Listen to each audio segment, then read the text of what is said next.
CBSE education in Hindi. आज की इस वीडियो में हम क्लास 11 का पॉलिटिकल साइंस का आपका पेपर जो है ये होने वाला है 1 तारीख को। और उसके लिए जो है हम एक पेपर और आपको प्रैक्टिस पेपर दे रहे हैं, सैंपल पेपर जिसे आप कह सकते हैं। बहुत ज्यादा इंपॉर्टेंट होगा ये आपके पेपर के लिए। इसके अंदर हम पैटर्न के साथ साथ इंपॉर्टेंट क्वेश्चन भी ले लेते हैं जो आपके पेपर में आने वाले होते हैं। ठीक है, तो ये पूरा एक पेपर है, देखते हैं किस तरह से आपका पैटर्न आने वाला है पेपर का। साथ ही क्वेश्चंस और आंसर दोनों को हम सॉल्व करेंगे। तो यहाँ पे आपका जो पेपर है मिड टर्म सैंपल पेपर 2022-23 से क्लास 11th पॉलिटिकल साइंस। जो टाइम दे रखा है आपको 3 घंटे का दिया हुआ है। ये पेपर जो होने वाला है ये 80 नंबर का पॉलिटिकल का आपका रहता है। ठीक है, समय आपको 3 घंटे का, जैसा कि मैंने आपको बताया। सामान्य निर्देश की तरफ आए हम, तो यहाँ पे बताया गया है इस प्रश्न पत्र में टोटल जो है 31 क्वेश्चन होंगे आपके। ठीक है, और सभी क्वेश्चन अनिवार्य है। बोला गया है इस प्रश्न पत्र में 3 सेक्शन होंगे ए बी सी करके। और यहाँ पे ए जो है वो योग्यता आधारित क्वेश्चंस होंगे, यानी आपको जो है पढ़ के आंसर देने होंगे। ठीक है, खंड जो बी रहेगा उसमें वस्तुनिष्ठ और खंड सी में वर्णनात्मक प्रश्न दिए रहेंगे। खंड ए की बात करें हम तो 1 से लेके 5 तक केस स्टडी वाले क्वेश्चंस होंगे। फिर स्रोत और कार्टून आधारित कुल 5 प्रश्न दिए गए हैं। इनके उत्तर निर्देशानुसार दीजिए, ये कहा गया है। फोर्थ पॉइंट पे आए तो कहा गया है खंड जो बी है 6 से लेके जो 21 तक क्वेश्चन होंगे वो वस्तु तक कुल 16 क्वेश्चन होंगे। और ये होंगे आपके एक एक अंक वाले बहुविकल्पीय क्वेश्चन, वस्तुनिष्ठ प्रकार के क्वेश्चन, यानी आप इसे एमसीक्यू टाइप क्वेश्चंस कह सकते हैं। 5वें पॉइंट पे आएंगे तो खंड सी रहेगा आपका, वो रहेगा ऐसे क्वेश्चंस रहेंगे इसमें कि आपको जो है वर्णन करना पड़ेगा। ठीक है, और 2, 4 और 6 अंक के प्रश्न दिए गए। जो 2 अंकीय प्रश्नों के उत्तर है आपको 40 शब्दों में देने हैं, 4 अंकीय प्रश्नों के आंसर आपको 100 शब्दों में, और 6 अंकीय क्वेश्चंस के आंसर आपको 150 शब्दों में देने हैं। ठीक है, तो ये आपका पूरा पेपर रहता है। पेपर का आपका जो है पैटर्न रहता है। इंग्लिश मीडियम के बच्चे कुछ देख सकते हैं, कुछ इस तरह से जनरल इंस्ट्रक्शंस लिखे हुए। ठीक है, और हम आते हैं पेपर की तरफ। यहाँ पे मैं एक और बार आपको दिखा देता हूँ। कुछ इस तरह से आपका ये पैटर्न रहने वाला है पेपर का। और ये सेम पैटर्न आपका जो है आपका मिड टर्म का जो बोर्ड आपका मिड टर्म का पेपर होने वाला है उसमें रहेगा। आई होप कि आपको समझ आ गया होगा पैटर्न।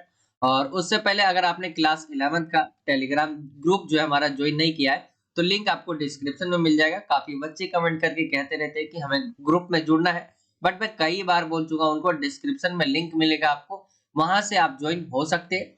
कोई डाउट रह जाता है पेपर खत्म होने के बाद तो आप मुझसे इंस्टा पे पूछ सकते हैं। मेरे इंस्टा आईडी का जो लिंक है वो डिस्क्रिप्शन में मैं डाल दूंगा, वहां से आप मुझसे बात कर सकते हैं। कोई डाउट रह जाता है तो आप मुझसे वहां पे पूछ सकते हैं। ठीक है, आइए पेपर की तरफ आते हैं हम। यहाँ से आपका जो है पेपर स्टार्ट हो जाता है। ठीक है, यहाँ आपका जो है सेक्शन ए यानी खंड ए आप इसे बोल सकते हैं। मैं यहाँ सेक्शन ए लिख देता हूँ। सेक्शन ए यहाँ से स्टार्ट हो जाएगा। जो क्वेश्चन नंबर आपका 1 है उसमें कहा गया है प्रश्न संख्या 1 और 2 जो है आपका कहा गया केस स्टडी जो 20 आधारित क्वेश्चन होंगे, इसका जो है ध्यान पूर्वक अध्ययन कर इस पर आधारित प्रश्न के उत्तर देने हैं आपको। टोटल 4 नंबर का है ये क्वेश्चन। ठीक है, देखते हैं क्वेश्चन जो है आपका ये क्या है, केस स्टडी वाला है। तो हम डायरेक्ट पहले क्वेश्चंस को पढ़ लेते हैं, फिर आंसर को हम बताएंगे आपको। यहाँ पे जैसे बोला गया है क्वेश्चन नंबर जो है 1.1 है। ठीक है, कानून की सामान्य प्रक्रिया के तहत भारत में किसी अदालत जाने का अधिकार है। ठीक है, तो ये सब तो आप नॉर्मली जानते होंगे। यहाँ पे जैसे ऑप्शन दिया गया केवल पुरुषों को, केवल महिलाओं को, केवल युवाओं को या सभी भारतीयों को। तो आप कॉमन सेंस वाली बात है, भारत में रहने वाले हर एक नागरिक को जो भारतीय है उसको क्या है अदालत जाने का अधिकार है। तो ये ऑप्शन जो डी है इसका राइट आंसर हो जाएगा। ठीक है, ये आप जो है इसके लिए आपको पढ़ने की जरूरत भी नहीं है ऊपर, ये आप अपने आप भी कर सकते हो। यहाँ पे जैसे लिखा हुआ है कानून की सामान्य प्रक्रिया में कोई भी व्यक्ति तभी अदालत जा सकता है जब उसका कोई व्यक्तिगत नुकसान हो। लेकिन हमसे पूछा गया कि कौन जा सकता है, तो कोई भी व्यक्ति बताया गया, कोई भी भारत का व्यक्ति हो। ठीक है, आगे हम आते हैं दूसरे क्वेश्चन पे। दूसरा जो क्वेश्चन है आपका A1.2 PIL का सही विस्तृत रूप क्या है। ठीक है, तो यहाँ पे आपके सामने ऑप्शन दे रखा है private interest litigation, public interest litigation, private intelligence litigation या पब्लिक इंटेलिजेंस लिटिगेशन। आपको इसका आंसर बताना है क्या आएगा। देखिए इसका आंसर आएगा आपका बी। और ये मैं आपको बता देता हूँ जो PIL है आपने पढ़ा होगा चैप्टर्स में जनहित याचिका, उसी से रिलेट करता है जनहित याचिका, जिसमें आप जो है किसी व्यक्ति पे अगर जुल्म हो रहा हो तो आप भी उसकी जो है उसकी मदद कर सकते हो। आप भी कोर्ट जाकर जो है एफआईआर दर्ज करवा सकते हैं, या कोई भी ऐसा जो है जैसे सड़क खराब है, ठीक है, तो ऐसी प्रॉब्लम्स में आप खुद जा सकते हो। जनहित याचिका के अंदर ये सारी चीजें आ जाती है। राइट आंसर इसका वैसे पब्लिक इंटरेस्ट लिटिगेशन आएगा, ठीक है। आगे हम आते हैं 1.3 पर। जो 1.3 है आपका PIL के जो शुरुआत है वो पूछा गया कब मानी जाती है। यहाँ पे शुरुआत कब हुई ये नहीं पूछा गया, शुरुआत कब मानी जाती है। यहाँ पे देखेंगे यहाँ पे जैसे 79 लिखा हुआ है, ठीक है, 1979 में इस बदलाव की शुरुआत करते हुए न्यायालय ने एक इसे मुकदमे की सुनवाई करने का निर्णय लिया, जिसे पीड़ित लोगों ने नहीं बल्कि किसी दूसरे ने दाखिल किया था, ठीक है। जिनके ऊपर यहाँ पे जो अत्याचार हुआ या जुल्म कह ले आप, उन्होंने जाकर नहीं किया बल्कि किसी और ने उनके लिए जो है ये किया, और पहली बार जो है मुकदमा लड़ा गया, उसकी सुनवाई हुई, ठीक है। तो ये जनहित याचिका से रिलेटेड जो है जाना जाता है। और साथ ही देखिए जो इसकी शुरुआत हुई थी, ठीक है, ये मानी जाती है शुरुआत यहाँ से, क्योंकि डी ऑप्शन सही होगा आपका। क्यों इसकी शुरुआत मानी जाती है? क्योंकि इस समय एक मुकदमा ऐसा निकल कर आया। वैसे तो ये 1960 मतलब आप समझ लीजिए ये 10 साल पहले ही जो है, जैसे इसकी जो शुरुआत 1979 में हुई, तो इससे 10 साल पहले से बना हुआ, लेकिन केस अभी तक एक भी ऐसा निकल कर नहीं आया। लेकिन 1979 में एक मुकदमा आया, तब से इसकी शुरुआत मानी जाती है। आगे हम आते हैं अगले क्वेश्चन पे। क्वेश्चन नंबर जो है आपका 1.4 है। SAL यानी साल आप कह सकते हैं, इसका विस्तृत रूप क्या है? Social interest litigation, social action litigation, social article litigation, या सोशल एडवाइजरी लिटिगेशन। इसका जो राइट आंसर निकल कर आएगा आपका सोशल एक्शन लिटिगेशन, ठीक है। जनहित याचिका में ही आता है ये भी, तो राइट आंसर आपका बी आ जाएगा, SAL का विस्तृत रूप। आगे हम आते हैं अगले क्वेश्चंस की तरफ। अगला जो क्वेश्चन है आपका क्वेश्चन नंबर दूसरा, मैंने ऊपर वाला आपको पूरा करवा दिया है, ऐसे ही क्वेश्चन आएंगे आपके, ठीक है। ये आपका केस बेस्ड क्वेश्चन था, जिसके अंदर आपने 4 नंबर वाला एक क्वेश्चन देखा है। आगे हम आएंगे दूसरे क्वेश्चन पे। जो दूसरा क्वेश्चन है ये है आपका दक्षिण अफ्रीका के संविधान के ऊपर का क्वेश्चन है, ठीक है। और इसे आपको पढ़ना नहीं है, पहले क्वेश्चन पे चलते हैं। टाइम बचाने के लिए जो है आपको क्वेश्चन पे आना है। पहले यहाँ पे बोला गया है 2.1 में, दक्षिण अफ्रीका संविधान कब लागू हुआ, यानी दक्षिण अफ्रीका का जो संविधान है वो कब लागू हुआ। आपके सामने ऑप्शन है 1995, 1996, 1998 या 1990, ठीक है, 9। तो देखते हैं हम, यहाँ पे जैसे लिखा हुआ है दक्षिण अफ्रीका का संविधान 1996 1996 में लागू हुआ, ठीक है। तो यहाँ पे राइट आंसर क्या निकल कर आ जाएगा आपका? बी ऑप्शन जो है राइट आ जाएगा, 1996 1996 राइट आंसर आपका ऑप्शन बी आ जाएगा राइट आंसर, ठीक है। तो ये हो जाएगा इसका आंसर। आगे हम आते हैं अगले क्वेश्चन पे। अगला जो क्वेश्चन है इसका बोला गया है दक्षिण अफ्रीका के संविधान का मूल रूप से निम्नलिखित में से कौन सा आधार है। आधार पूछा गया है, गणतंत्र का आधार है, प्रजातंत्र का आधार है, राजतंत्र का आधार है, या कुलीन तंत्र का अधिकार है, सॉरी आधार है। तो हम इसमें चलते हैं, इसमें हमें मिलता है इसका आंसर, एक बार देख लेते हैं किसका आधार है ये। यहाँ पे देखेंगे आप दक्षिण अफ्रीका में प्रजातंत्र की आधारशिला है, ठीक है। प्रजातंत्र जो है इसका राइट आंसर निकल कर आ जाएगा। और ऑप्शन हम देखते हैं, ऑप्शन जो आपका बी है ये राइट आंसर हो जाएगा। यहाँ पे प्रजातंत्र वाला जो है ऑप्शन सही हो जाएगा, बी ऑप्शन सही है आपका। आगे हम आते हैं अगले क्वेश्चन पे। क्वेश्चन नंबर आपका 2.3 है। दुनिया में संभवतः सबसे अधिक व्यापक अधिकार है अफ्रीका के नागरिकों को, भारत के नागरिकों को, दक्षिण अफ्रीका के नागरिकों को, या दक्षिण कोरिया के नागरिकों को। तो इसका जो राइट आंसर आ जाएगा आपका, ये आ जाएगा दक्षिण अफ्रीका के नागरिकों को सबसे अधिक व्यापक अधिकार है। हम इसके अंदर हम देखें तो यहाँ पे जो है इसका जो है इसमें कुछ आंसर दे रखा हो या नहीं दे रखा हो, इससे रिलेटेड आपसे जरूर पूछेगा, ठीक है। जरूरी नहीं है कि सारे आंसर आपको इसमें मिल जाए, लेकिन ऐसा पढ़ा गया, ऐसा जो है किताब में, कि जो दक्षिण अफ्रीका का संविधान है उसमें व्यक्ति को सबसे ज्यादा अधिकार है, व्यापक अधिकार है। तो दक्षिण अफ्रीका के नागरिकों को राइट आंसर आ जाएगा। और देखिए कोई भी पूछ रहा हो ना देश से रिलेटेड, तो आपको ये समझना है कि टॉपिक आपका दक्षिण अफ्रीका है, तो यही आंसर होगा, लगभग यही होता है, ठीक है। तो दक्षिण अफ्रीका हो जाएगा इसका राइट आंसर। आगे हम आते हैं 2.4 पे। क्वेश्चन है आपका दक्षिण अफ्रीका में संवैधानिक अधिकारों को लागू करने के लिए कौन सा न्यायालय बनाया गया है? सर्वोच्च न्यायालय, उच्च न्यायालय, अधीनस्थ न्यायालय या संवैधानिक न्यायालय? दक्षिण अफ्रीका में संवैधानिक जो अधिकार है उसको लागू करने के लिए कौन सा न्यायालय बनाया गया है? एक बार हम चलते हैं और इसमें देखते हैं।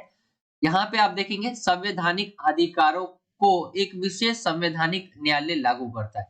तो राइट आंसर जो है आ जाएगा आपका, वो आ जाएगा संवैधानिक न्यायालय, इसका राइट आंसर निकल कर आ जाएगा। ऑप्शन डी जो है इसका राइट आंसर होगा। तो ये आपका 2 क्वेश्चन हो गया है और दोनों ही 4-4 नंबर के क्वेश्चन थे।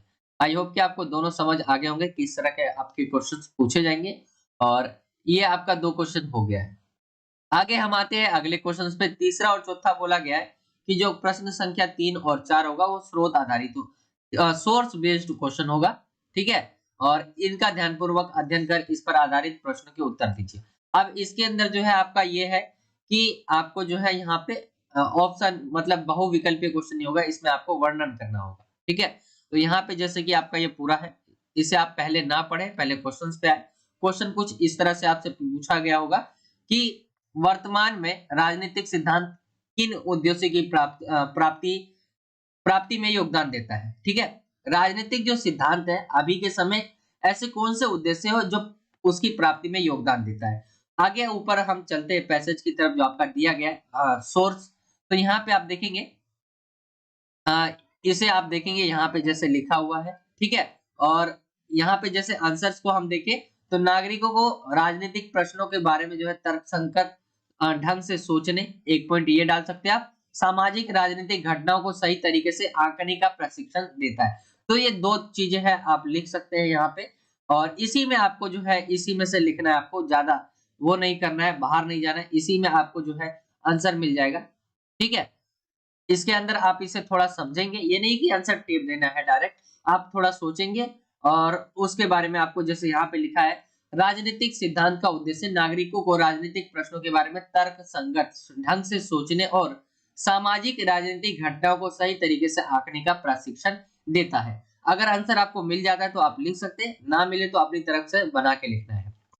आगे हम आते हैं दूसरे क्वेश्चन पे। दूसरा जो क्वेश्चन पूछा गया है, राजनीतिक सिद्धांत के प्रमुख मूल्यों को स्पष्ट कीजिए।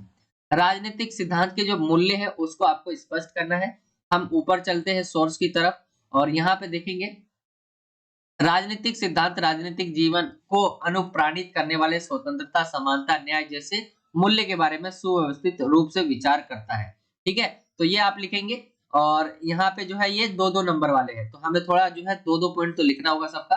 तो यहाँ पे कुछ इस तरह से राजनीतिक सिद्धांत राजनीतिक जीवन को अनुप्राणित करने वाले स्वतंत्रता, समानता, न्याय जैसे मूल्य के बारे में सुव्यवस्थित रूप से विचार करता है और अतीत और वर्तमान के कुछ प्रमुख राजनीतिक चिंतकों को केंद्र में रखकर इन अवधारणाओं की मौजूदा जो है परिभाषाओं को स्पष्ट करता है। तो ये हो जाएगा इसका आंसर। तो ये आपका क्वेश्चन नंबर 3 कुछ इस तरह से हो जाएगा, ठीक है? ये सोर्स वाला क्वेश्चन था। आगे जो क्वेश्चन नंबर 4 है ये भी कुछ ऐसा ही है सेम। तो यहाँ पे हम क्वेश्चंस की तरफ आते हैं फोर्थ के। यहाँ पे पूछा गया संविधान और कानून में क्या संबंध है, ठीक है? यहाँ पे बोला गया संविधान और कानून में क्या संबंध है। तो हम चलते एक बार संविधान की तरफ। जो क्वेश्चन है, संविधान यह तय करता है कि कानून कौन बनाएगा, कानून बनाने का अधिकार किसके पास होगा, ठीक है? संविधान द्वारा सरकार अपने नागरिकों को लागू किए जाने वाले कानूनों की सीमा भी तय करता है। एक सभ्य समाज के लिए संविधान आवश्यक है। संविधान के माध्यम से ही किसी समाज के लिए एक सामूहिक इकाई के रूप में पहचान होती है। कुछ बुनियादी नियमों और सिद्धांतों पर सहमत होकर हम अपनी मूलभूत राजनीतिक पहचान बनाते हैं। तो संविधान और कानून में क्या अंतर है? देखिए, संविधान यह तय करता है कि कानून कौन बनाएगा, कानून बनाने का अधिकार किसके पास होगा। संविधान सरकार द्वारा अपने नागरिकों पर लागू किए जाने वाले कानूनों की सीमा भी तय करता है। और कानून क्या है? कानून देखिए संविधान के अंदर ही एक बना, इसके अंदर हम कह सकते हैं कि बचाव के लिए बनाया गया कानून होता है। कोई भी देखेंगे, आप देखेंगे कि आपको कोई भी ऐसा रिलेटेड मिल जाएगा जिससे दिक्कत हो रही हो, उससे रिलेटेड कानून बना दिया है, ठीक है? जैसे आप जो है जैसे आप देखते होंगे, आप ट्रैफिक वो लाइट होती है उसको आप क्रॉस करेंगे तो उससे रिलेटेड आपको जो है कानून में कानून है कि आप जो है उसका उल्लंघन करते तो आपको इतना जुर्माना दिया जाएगा, ठीक है? तो कानून को आप इस तरह से समझ सकते हैं। संविधान क्या है? एक पूरे समाज की विकास के लिए होता है। जब एक संविधान के बिना जो है पूरे समाज का, इसमें धर्म जाति कुछ नहीं, पूरे समाज का विकास नहीं हो सकता जब तक संविधान ना हो, ठीक है? तो संविधान का होना जरूरी रहता है।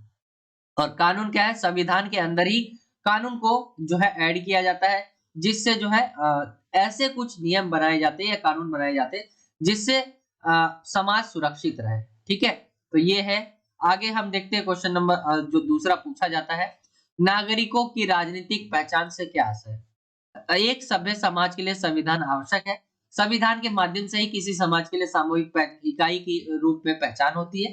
कुछ बुनियादी नियमों और सिद्धांतों पर सहमत होकर हम अपनी मूलभूत राजनीतिक पहचान बनाते हैं। तो नागरिकों की राजनीतिक पहचान से क्या मतलब है? उसके संविधान ही जो है उसको देता है एक पहचान। ठीक है, तो कुछ इस तरह से आप इसे लिख सकते हैं। ये आपका हो गया क्वेश्चन नंबर 4। आई होप कि आपको समझ आ गया होगा यहाँ तक। आपके दो जो है, एक तो मल्टीपल चॉइस वाले थे और दो आपके वर्णन वाले थे। सेम ऐसा ही आएगा, मतलब क्वेश्चन सेम नहीं आएंगे, पैटर्न ही सेम आएगा। ठीक है, तो कुछ इस तरह से आपको जो है तैयारी करके जाना है अपने पेपर की। आगे हम आते हैं क्वेश्चन नंबर 5वें की तरफ। क्वेश्चन नंबर जो 5वां है, ये आपका कार्टून से रिलेटेड क्वेश्चन है।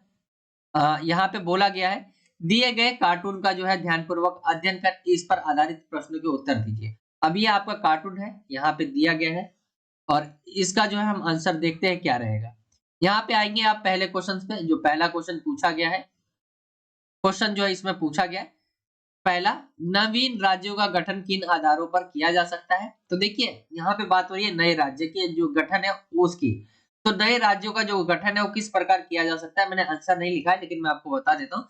जैसे नए राज्यों का गठन करना है तो हम जो है उसको कई, अगर जनसंख्या ज्यादा है तो हम अलग कर सकते हैं। ठीक है, या तो उसकी एक सांस्कृतिक पहचान हो तो हम उसके आधार पर जो है उसको अलग कर सकते हैं। जैसे आप देखेंगे यूपी से उत्तराखंड, ठीक है, फिर बिहार से, ऐसे कई राज्य हैं जिसके जो है बांटा गया है, मतलब जिनको जो है बनाया गया, ठीक है, एक राज्य से अलग करके। तो आप जो है ऐसे लिख सकते हैं, सांस्कृतिक पहचान के आधार पर, जनसंख्या के आधार पर और भौगोलिक जो है क्षेत्र के आधार पर जो है आप उसे बांट सकते हैं। ये आपका 2 नंबर का आपका जो है कुछ इस तरह से करना है। और दूसरा क्वेश्चन जो पूछा गया है, नए राज्यों के गठन से जो है किस प्रकार देश के लिए लाभप्रद हो सकता है? जब भी हम देखिए दो स्टेट यहाँ पे हम बना लेते हैं, जैसे ठीक है, एक गोला बना लिया मैंने और यहाँ पे ये पूरा एक स्टेट है, हमने इधर से इधर तक जो है एक बना दिया और दूसरा बना दिया। अब हमने इनके बीच जो है बंटवारा कर दिया, लेकिन क्या ये दोनों स्टेट है। अब इनके लिए कैसे लाभ होगा दोनों का बंटवारा? देखिए यहाँ की आप बहुत सारी चीजें जो है, एक यहाँ पे अलग जो है मुख्यमंत्री चुना जाएगा, ठीक है, यहाँ पे अलग मुख्यमंत्री चुना जाएगा। जहां पहले एक ही व्यक्ति शासन करता था, दो करेंगे, तो दोनों के मतलब यहाँ पे जो एक काम कर रहे थे एक व्यक्ति, अब दो व्यक्ति करेगा। तो इससे एक फायदा है कि काम जो है और आसानी होगा करने में, लोग की बात जो है और आसानी से सुनी जा सकती है। यहाँ से आप एक एग्जांपल दूं मैं आपको, देखिए एक ही राज्य थे, ठीक है, दो तरह पुलिस थी और यहाँ पे इन्होंने एक अलग पुलिस बनाई, मतलब एक राज्य पुलिस जो है, जैसे दिल्ली पुलिस हो गई, ठीक है, और यहाँ पे उत्तर प्रदेश पुलिस हो गई। तो दोनों को ही जो है अलग कर दिया गया। तो इससे क्या होगा कि जनता जो है जो भी प्रॉब्लम्स होगी वो, अब ये नहीं है कि आपको एक के ऊपर ही डिपेंड रहना पड़ेगा, मतलब दो आपके जो है अलग एक आपका बंटवारा कर दिया गया, तो आपको जो है और आसानी हो जाती है। जैसे दो व्यक्ति काम कर रहे थे, एक व्यक्ति काम कर रहा था, वही दो व्यक्ति काम कर रहे तो इजी पड़ गया। ऐसे जो है लोगों तक बहुत ही ज्यादा जो है लाभ पहुंचता है सरकारों का, जो भी हो। तो ये फायदेमंद रहता है राज्यों के बंटवारे से या नए राज्यों के गठन से। आगे हम आते हैं अब सेक्शन बी पे। सेक्शन बी आपका यहाँ से स्टार्ट हो जाता है और यहाँ पे 6 से लेके 21 तक जो क्वेश्चंस होंगे आपके, वो होंगे मल्टीपल चॉइस क्वेश्चन। तो हम आते हैं डायरेक्ट क्वेश्चन नंबर 6 की तरफ। यहाँ से स्टार्ट है। यहाँ पे बोला गया है, संवैधानिक उपचारों के अधिकार के अंतर्गत कितनी प्रकार की याचिकाओं का जिक्र किया गया है? तो ये आपने पढ़ा होगा किताब में, ठीक है, जो है संवैधानिक उपचारों के अधिकार के अंदर जो है आपने पढ़ा होगा। इसमें बताया गया ये आपका छठा जो है, आप इसे अधिकार कहते हैं, लेकिन ये अधिकार नहीं होता, बल्कि ये दूसरे जो अधिकार होते हैं 5, उनकी रक्षा करने के लिए बनाया गया होता है। जैसे आपका कोई भी अधिकार है, उसका उल्लंघन होता है तो आप क्या है, संवैधानिक उपचारों के अधिकार के अंतर्गत आप जो है न्यायालय जा सकते हैं, डायरेक्ट न्यायालय। तो ये दी गई हुई है। इसके अंदर कितनी प्रकार की याचिकाओं का जिक्र किया गया है? तो 5 राइट आंसर हो जाएगा इसका। और इसमें जैसे आपने बंदी, प्रत्यक्षीकरण, बहुत सारी चीजें आपने इसके अंदर पढ़ी होगी, मैंने आपको कई बार बता रखा है। तो 5 तरह के जो है रिट आते हैं आपके, ठीक है, जिसे आप रेट कहते हैं वही याचिका है इनकी। आगे हम आते हैं क्वेश्चन नंबर 7 पे। क्वेश्चन नंबर 7 है, किस गैर राजनीतिक क्षेत्र में राजनीति का प्रवेश नहीं हुआ है? जीवन जीने का अधिकार, घरेलू जीवन में हस्तक्षेप, विदेश यात्रा या पर्यावरणीय क्षेत्र। तो आप इसका आंसर देखें तो किसमें जो है जो राजनीति है उसका नहीं हुआ है, ठीक है, प्रवेश। तो जीवन जीने के अधिकार में नहीं हुआ है, बाकी घरेलू जीवन में हस्तक्षेप तक हो जाता है। मेरे को ऐसा लगता है ये राइट आंसर जो है ए होगा। आगे हम आते हैं क्वेश्चन नंबर 8 की तरफ। क्वेश्चन नंबर 8 है, भारत के संविधान में अब तक कितने संशोधन हो चुके हैं? ठीक है, आपके सामने ऑप्शन है 101, 102, 103, 104। देखिए भारत का संविधान जो इसे लचीला और कठोर दोनों कहा जाता है, जैसा कि आपको पता ही होगा। तो इसमें समय समय पर जो है संशोधन भी होते रहते हैं। पूछा गया है कि कितने अभी तक जो है संशोधन हो चुके हैं इस संविधान में। तो यहाँ पे जो है राइट आंसर आपका डी हो जाएगा। 104 जो है संशोधन अभी तक इसमें हो चुके हैं। इससे ज्यादा ही हो चुके हैं, लेकिन ऑप्शन में आपका 104 दिया गया है लास्ट, तो वो मैंने आपको बता दिया। क्वेश्चन नंबर 9 है, गांव के स्थानीय शासन से निम्नलिखित में से कौन सा संशोधन जो है संबंधित नहीं है? 10वां, 50वां, 73वां और 73वां। गांव के स्थानीय शासन से संबंधित आपको बताना कौन सा संशोधन नहीं है, ठीक है। कौन सा संशोधन, सॉरी, गांव के स्थानीय शासन से निम्नलिखित में से कौन सा संशोधन संबंधित है? गांव से संबंधित कौन सा संशोधन हुआ था? आपके सामने ये ऑप्शन है, और राइट आंसर जो है आपने पढ़ा होगा 73वां और 74वां। जो 73वां था संशोधन जो हुआ था, ये था गांव से रिलेटेड, और 74वां क्या था? शहर से रिलेटेड, ठीक है। तो ये मैंने आपको पढ़ा भी रखा है बहुत पहले। तो ये आपका राइट आंसर जो हो जाएगा इसका मैं बता देता हूं, यहाँ पे ऑप्शन जो डी है वो राइट आंसर निकल कर आ जाएगा आपका। आगे हम आते हैं क्वेश्चन नंबर 10वें की तरफ। क्वेश्चन नंबर 10वां है, परिसीमन आयोग का गठन कौन करता है? परिसीमन आयोग का गठन कौन करता है? प्रधानमंत्री, राष्ट्रपति, न्यायाधीश या उपराष्ट्रपति?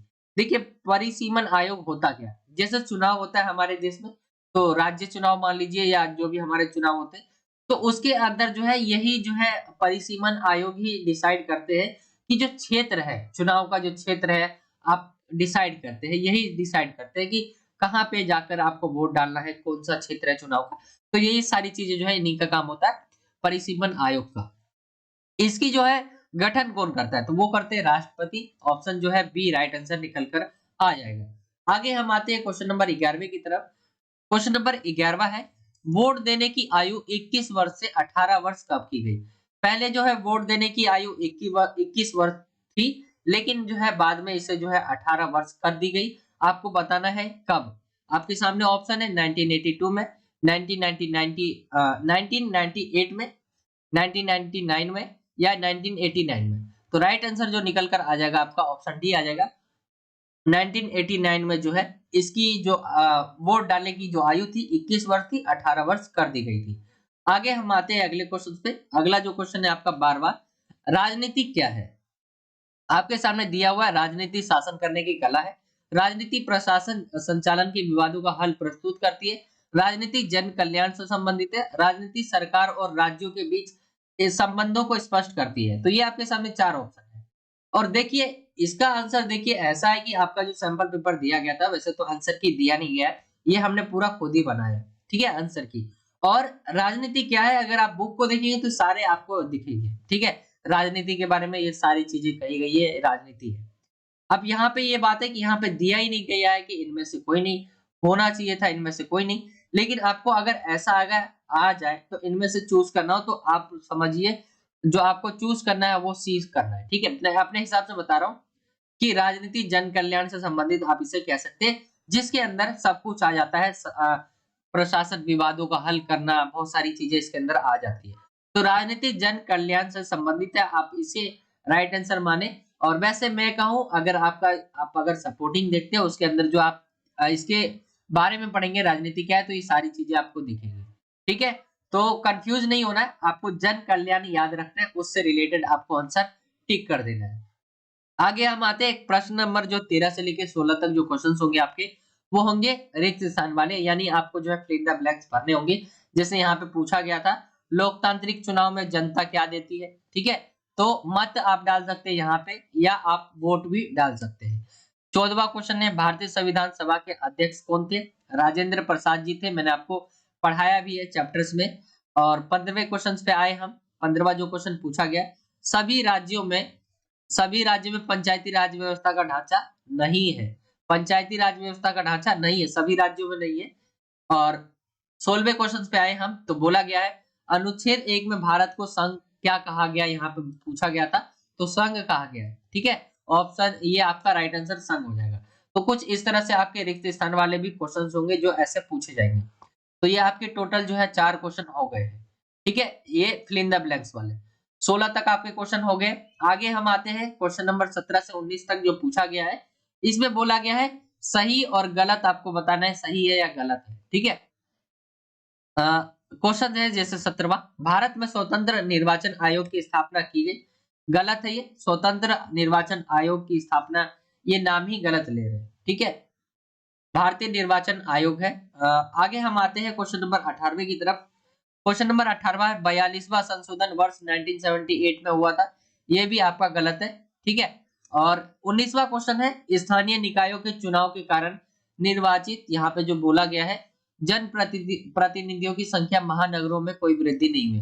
देखिए, स्थानीय निकायों के चुनाव के कारण जो है निर्वाचित जन प्रतिनिधियों की संख्या महानगरों में कोई वृद्धि नहीं हुई है। मेरे को इसमें कंफ्यूजन है, ठीक है, बहुत ज्यादा, लेकिन मेरे को ऐसा लगता है कि राइट आंसर इसका सही है। स्थानीय निकायों में चुनाव होता है, उसके कारण जो है जो महानगर है वहां पे जो है जो प्रतिनिधि होते हैं, जनप्रतिनिधि, उसकी संख्या में वृद्धि नहीं हुई है। मेरे को सही लग रहा है, बाकी आप मुझे कमेंट करके बताइए और क्या राइट आंसर आएगा। ठीक है, आगे हम आते हैं अगले क्वेश्चन पे। क्वेश्चन नंबर 20 से 21 तक जो है उत्तर आपको देना है, वर्णन करना है इसका। ठीक है, यहाँ पे बोला गया है, क्वेश्चन नंबर 20वें पे आएंगे। ग्राम पंचायत से आप क्या समझते हैं? तो ग्राम पंचायत मतलब गांव का पंचायत। गांव का पंचायत एक ऐसा मतलब आप स्थानीय गांव में जो है लोगों के स्थानीय स्वशासन की एक संस्था रहती है। ठीक है, ग्राम पंचायत ये अपने आप में विधायिका, कार्यपालिका और न्यायपालिका होती है। जो बच्चे गांव से रिलेटेड या गांव से है संबंध रखते हैं, हमारे भी गांव में यही होता है, कोई भी काम हो या कोई भी न्याय हो तो वो पंचायत में ही बैठ के जो है वहां पे सॉल्व किया जाता है इन चीजों को। तो ग्राम पंचायत क्या है, आप इजी भाषा में मैंने आपको समझा दिया। इनके जो है बहुत महत्व भी है और इनका जो है कार्य भी आप जो है 1-2 पॉइंट डाल सकते हैं अगर बड़े नंबर में आ जाए तो। जैसे गांव की सुरक्षा की देखरेख करना, फिर वहां पे स्वास्थ्य से रिलेटेड, शिक्षा से रिलेटेड वर्क करना, ये सारी चीजें रहती है। 21वां क्वेश्चन है आपका केंद्र सूची के किन्हीं 2 विषय। तो यहाँ पे आपको मैंने भी पढ़ाया भी है पहले भी कि केंद्र सूची, राज्य सूची और समवर्ती सूची 3 प्रकार की सूची है, जिसके अंदर केंद्र सूची में जो है यहाँ पे इनके काम बांटे गए केंद्र के। ठीक है, जिसे संघ सूची भी कह सकते हैं आप। एक होता है राज्य सूची, यानी राज्य के काम, क्या क्या काम करना है राज्य को। और इस समवर्ती सूची यानी समवर्ती सूची में ये रहता है कि राज्य और जो केंद्र है दोनों मिलकर जो है उसके ऊपर कानून बना सकते हैं। तो ये मैंने आपको पहले ही बताया, लेकिन केंद्र सूची के बारे में पूछा गया था। तो केंद्र में आ जाएगा रक्षा, आ जाएगा रेलवे, आ जाएगा जनगणना, बैंकिंग, रेडियो, टेलीविजन, विदेश मामले, ये सारी चीजें आ जाती है। 2 पूछा गया था, मैंने आपको कई सारे बता दिए हैं। आगे हम आते हैं, इसी में आपको अथवा देखने को मिल जाएगा। अथवा में बोला गया है भारतीय संघवाद को किस नाम से जाना जाता है? तो भारतीय संविधान में हम देखें तो भारत को राज्यों का संघ घोषित किया गया है। इसमें संघ शब्द जो है नहीं आया है, पर भारतीय संघ का गठन जो है संघीय शासन व्यवस्था के सिद्धांत पर हुआ। ठीक है, संघीय शासन व्यवस्था मतलब इसका मतलब समझिए आप इजी लैंग्वेज में, भारत को जो है भारतीय संविधान है हमारा संविधान, उसमें जो है भारत के जो राज्य है और भारत को मिलाकर जो है संघ कहा गया है। ठीक है, तो इसके अंदर ये होता है कि आप जो है अलग नहीं हो सकते, जुड़े रहेंगे। लेकिन अमेरिका सब में जो है उसमें भी संघ है, लेकिन वो 2 मीनिंग होती है संघ की। ठीक है, एक होता है कि एक संघ मीनिंग इंग्लिश में जो है इसके 2 वर्ड रहते हैं, एक यूनियन रहता है और एक मैं भूल रहा हूं। तो उसमें जैसे रहता है अमेरिका में, जैसे है अमेरिका का एग्जांपल दूं तो वहां पे संघ है लेकिन वो अलग हो सकते हैं। लेकिन हमारे यहाँ संघ है, लेकिन हम कोई स्टेट चाहेगा अलग हो जाए तो नहीं हो सकता। तो भारत जो है भारतीय संविधान के अनुसार हम देखें तो भारतीय राज्यों को क्या है संघ घोषित किया गया है। यहाँ पे जो संघीय शासन व्यवस्था के सिद्धांत है वो लागू होते हैं। संघ सूची में जो कार्य है वो दिए गए हैं यहाँ पे कुछ इस तरह से। तो आपने यहाँ तक देखा 21 तक क्वेश्चन, आई होप कि आपको समझ आ गया होगा। और ये था आज का वीडियो पार्ट 1। आई होप आपको वीडियो अच्छा लगा होगा। वीडियो अच्छा लगा हो तो वीडियो को लाइक करें, शेयर करें और अगर आप हमारे चैनल पे नए हो तो चैनल को सब्सक्राइब कर सकते हैं। नीचे आपको सब्सक्राइब लिखा हुआ दिख जाएगा, ठीक है? ऐसे आपको सब्सक्राइब लिखा हुआ दिख जाएगा, इस पे आपको क्लिक करना है और बेल के आइकन को ऑल पे सेलेक्ट कर लेना है। इससे जब भी मैं कोई नई वीडियो डालूंगा तो आप तक वो नोटिफिकेशन पहुंच जाया करेगी। ये था वीडियो का पार्ट 1। आई होप कि आपको वीडियो अच्छा लगा होगा और पार्ट 2 देखना है आपको तो लिंक आपको डिस्क्रिप्शन में जब मैं वीडियो अपलोड कर दूंगा तो डाल दूंगा इसमें भी, तो आप डिस्क्रिप्शन जरूर चेक कर लेना, उसमें मैं आपको लिंक प्रोवाइड करवा दूंगा पार्ट 2 का।